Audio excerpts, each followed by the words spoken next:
Halo teman-teman, jumpa lagi bersama aku Revi Mariska. Dan di video kali ini aku bakal sedikit memberikan informasi mengenai cara untuk mendaftar SNMPN Politeknik 2022.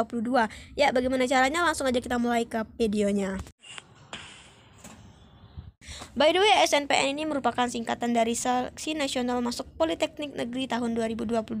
Ini khusus Politeknik ya, dan di sini untuk khusus jenjang D3 atau Diploma 3. Nah, untuk bagaimana cara kita mendaftarnya, kita langsung aja masuk ke Google.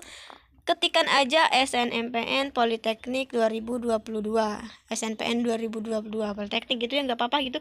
Kemudian teman-teman klikkan aja yang bagian atas yang https snpn.politeknik.or.id.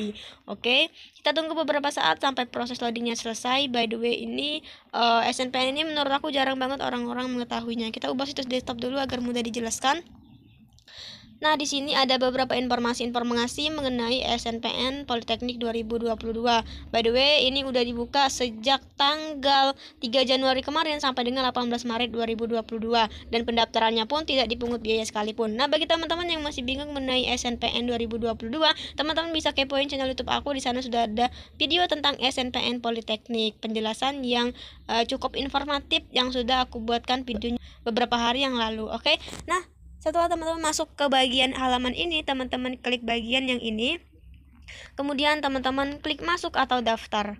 Di sini muncul dua kolom, sekolah dan siswa. Nah, untuk teman-teman sebagai pelajar, teman-teman klik aja yang bagian siswa dan akan muncul tampilannya seperti ini. Nih, Seleksi Nasional Masuk Politeknik Negeri. Ada di sini ada berupa username, password dan kode captanya gitu. Nah, di sini by the way, kita dari mana nih mendapatkan username atau password? Apa kita harus membuat akun Politeknik juga gitu, sama seperti SNPTN atau LTMPT itu? Enggak, teman-teman, karena di sini siswa yang memiliki username dan password itu adalah siswa yang telah direkomendasikan oleh sekolahnya, dan username dan password itu diperoleh melalui sekolah masing-masing. Apabila Anda kehilangan akun, akses hubungi pihak sekolah untuk meminta ulang. Nah, jadi username dan password itu didapat dari sekolah masing-masing, yang mana jika teman-teman sudah direkomendasikan oleh kepala sekolah untuk mendaftar SNPN 2022. Untuk bagaimana teman-teman cara untuk direkomendasikannya, teman-teman bisa konfirmasi ke sekolahnya bahwa teman-teman ingin mendaftar SNPN Politeknik 2022.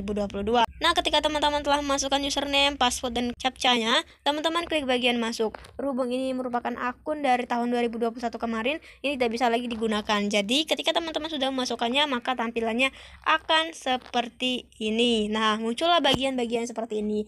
Tapi, sebelum teman-teman mengisi bagian-bagian kolom seperti ini, teman-teman diwajibkan untuk mengganti password teman-teman terlebih dahulu ketika teman-teman telah mendapatkan username dan password dari sekolah teman-teman tersebut. Jika selama 7 hari terhitung dari pembuatan username dan passwordnya, atau ketika sekolah telah memberikan password teman-teman tidak mengganti passwordnya, maka akun tersebut akan hilang atau akan hangus dalam 7 hari ke depannya gitu. Bagaimana cara untuk mengganti passwordnya? Teman-teman klik bagian pengaturan bagian sini nih. Nah, akan muncul ganti password, kemudian masukkan password lama dan masukkan juga password baru gitu deh. Kemudian teman-teman login lagi dan teman-teman akan diarahkan seperti tampilan seperti ini.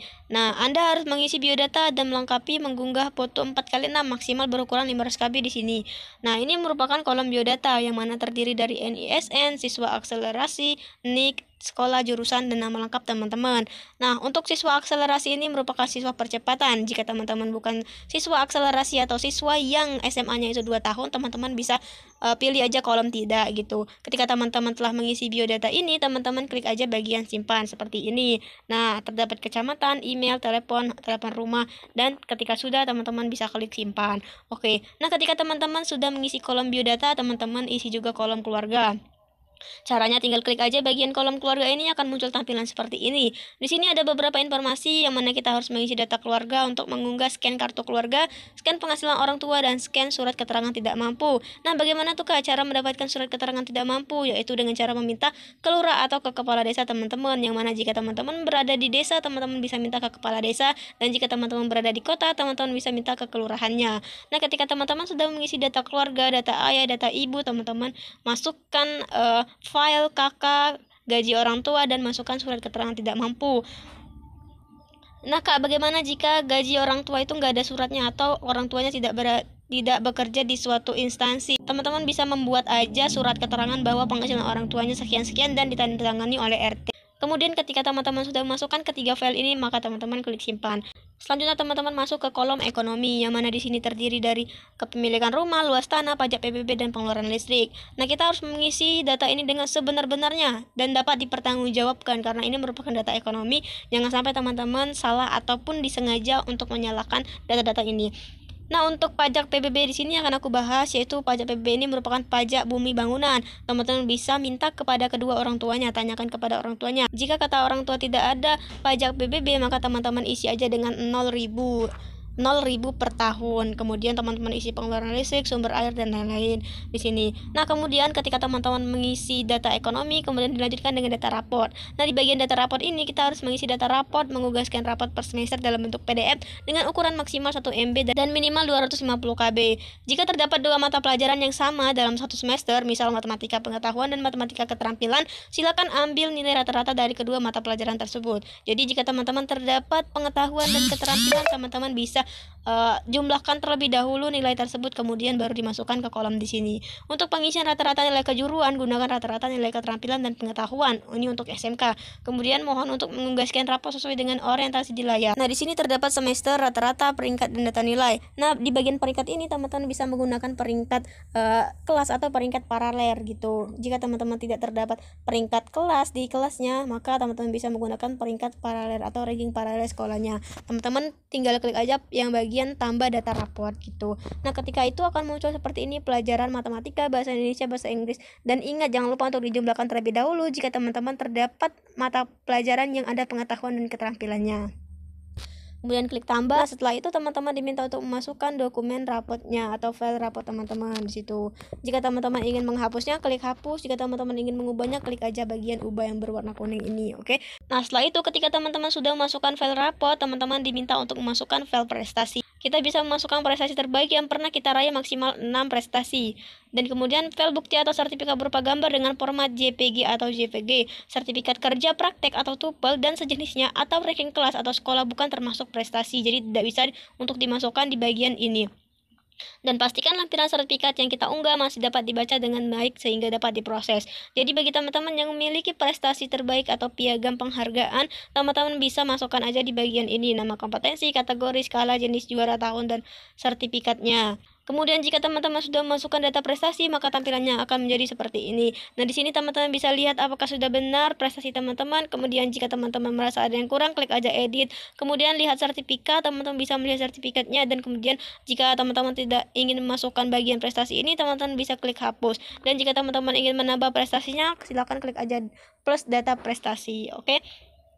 Selanjutnya, jika teman-teman sudah memasukkan data prestasi, teman-teman disuruh untuk memasukkan pemilihan politeknik. Dan ketentuan dalam memilih prodi yaitu maksimal 2 pilihan politeknik dan 3 pilihan program studi. Di sini teman-teman bisa melihat apakah ada politeknik dan program studi yang ada di jalur SNPN 2022. Jika pilihan jurusan teman-teman tidak muncul atau tidak terdapat di laman ini, maka politeknik tersebut tidak menyediakan di jalur SNPN. Berhubung di jalur SNPN ini hanya menerima di jenjang D3 atau diploma 3. Kemudian jika selesai, teman-teman klik aja bagian selesaikan pilihan. Ketika sudah memilih pemilihan politeknik, teman-teman pergi ke finalisasi. Nah, di bagian finalisasi ini teman-teman disuruh untuk masukkan KAP dan PIN untuk peserta KIP kuliah. Jika teman-teman bukan peserta KIP kuliah, maka teman-teman langsung aja lanjutkan finalisasi. Tapi jika teman-teman merupakan peserta KIP kuliah, maka teman-teman masukkan KAP dan PIN. Dari mana KAP dan PIN? KAP dan PIN diperoleh dari websitenya kipkuliah.ac.id. Jadi teman-teman bisa masuk ke websitenya tersebut dan terdapat KAP dan PIN-nya. Ketika teman-teman sudah masukkan KAP dan PIN, maka teman-teman klik lanjut finalisasi. Kemudian teman-teman isi beberapa kuesioner yang ada di sini. Dan dilanjutkan dengan finalisasi, teman-teman bisa lanjutkan finalisasi dan jangan lupa untuk dicek ulang apakah sudah benar. Dan jangan lupa untuk dicek ulang apakah sudah benar atau masih ada yang salah. Oke, mungkin itu aja tutorial hari ini. Jangan lupa like, comment, dan subscribe. Bye-bye.